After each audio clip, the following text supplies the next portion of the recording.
To say Gordon Killebrew knows about your C4 Corvette would be an understatement. He literally helped write the books on them. The guy is a walking encyclopedia when it comes to the C4 Corvette. He wrote probably, I don't even know what the number, 80% of the service bulletins that are out on the C4. He knows the electrical wiring of the car. I mean, if you walked up and asked him a question, he'll tell you the color of the wire, where the wire is located. Well, yeah, he knew what was in the cars, and if whoever wrote the manual didn't have it right, they soon heard about it from Gordon. He would take the manuals, the prototype manuals, home and read them through and correct them, and he would come back with tons of complaints about errors that had been made in the manual. So it was a informal but a great process to correct the manuals and get them to where they accurately represented how the car was being processed. Gordon said he had the overshot of checking the manuals, and he went ahead and improved on the initial drawings, etc., and got things back into a perspective that people could understand a little bit easier, because sometimes the engineers would draw something up and it really wasn't that readily translatable for the person that has to read the manual. So he made it more in tune with the people that were there, make it for the people that could use that are using the manual. He did a little bit of both there. It became obvious to him quickly that some of the repair manuals being written by the technical people up in Chevrolet were not quite the way the car was built, or that needed to be refined. And so he used to talk to the service people to the point where he used to start correcting them himself. So did he write them? I suspect he did write some of them. Did he correct them? Yes, he did. Did he revise some of the ones already printed? Yes, I know he did that. And the whole idea was to get the correct information out to the dealerships. Gordon grew up on a farm in Hillview, Illinois. He recalls learning to fix and maintain farm machinery at a young age, and maybe that was the beginning to a mechanical mind few can match. The truth is, Gordon has a memory like no one else that I have ever met. And before the days of computers being as capable as they are, we really didn't have a way to keep track of that much detail that well. But here's Gordon, who's got this memory capability that can keep all this stuff in his head and keep it organized.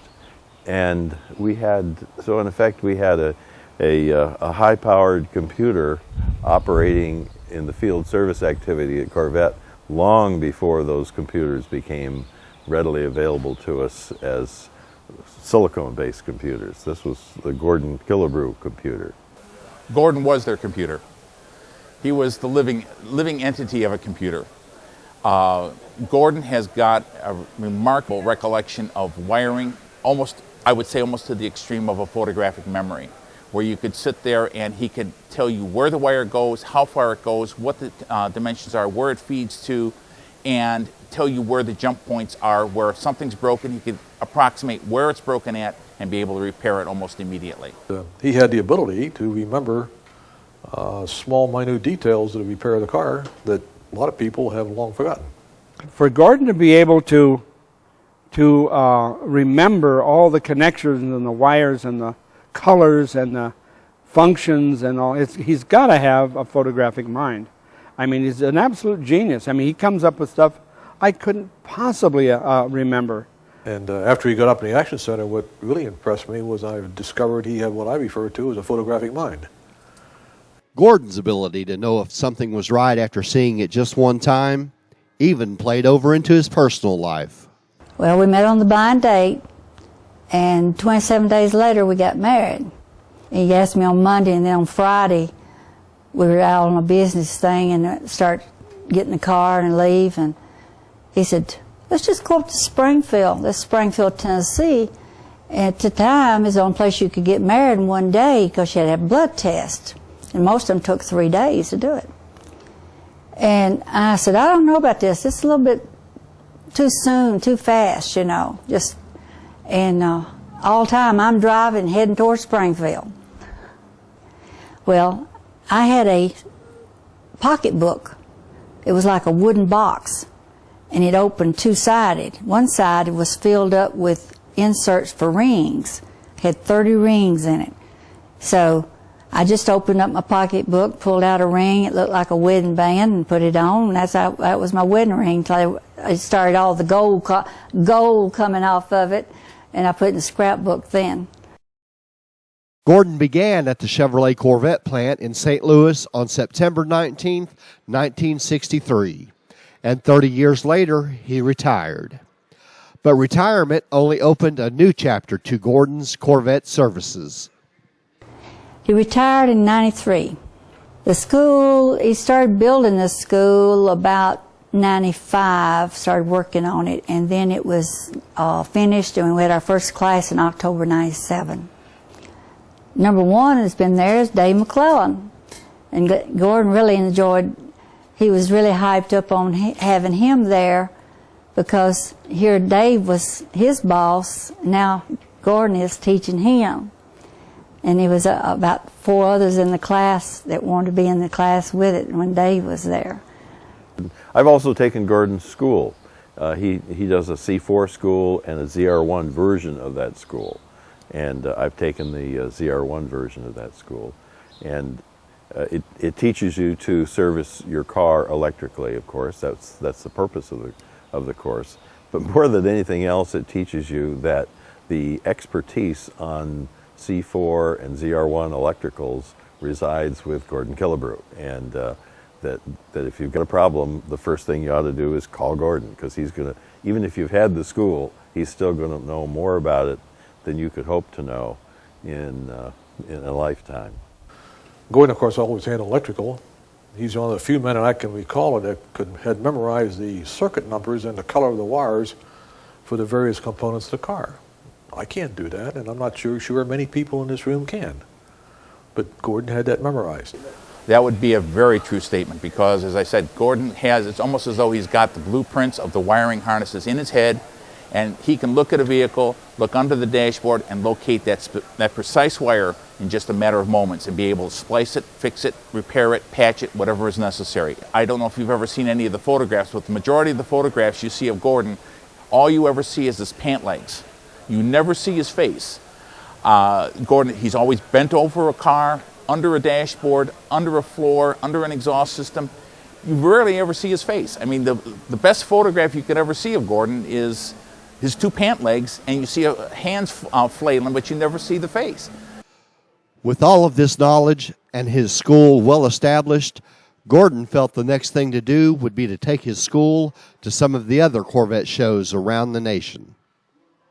At the museum, we go up to the different events, and we set up in the parking lot, and we stay out there all day long, and he does all that for anybody, and they'll try to pay him. He won't take any pay, because this is our donation to the people.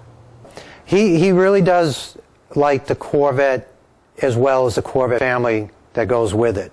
And that's what we really are, is a Corvette family. I mean, you don't even have to own a Corvette to really be part of the Corvette family.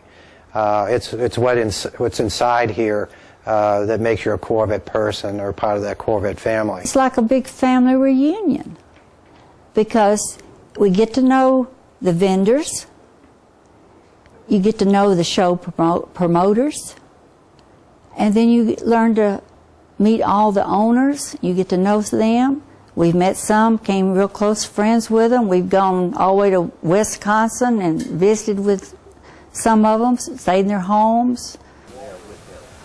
Actually, I will tell you this. They are my honorary adoptive parents, okay?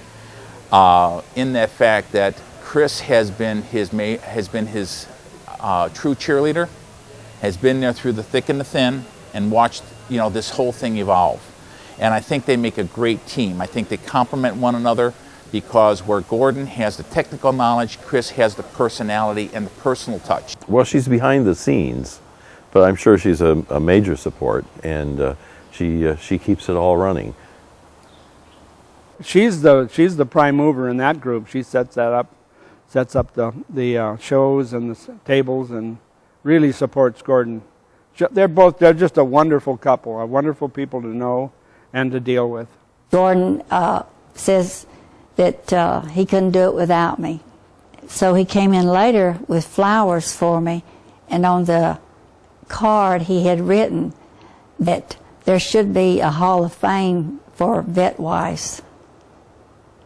Gordon Killebrew is well deserving of this honor and has no doubt left his mark in the Corvette world.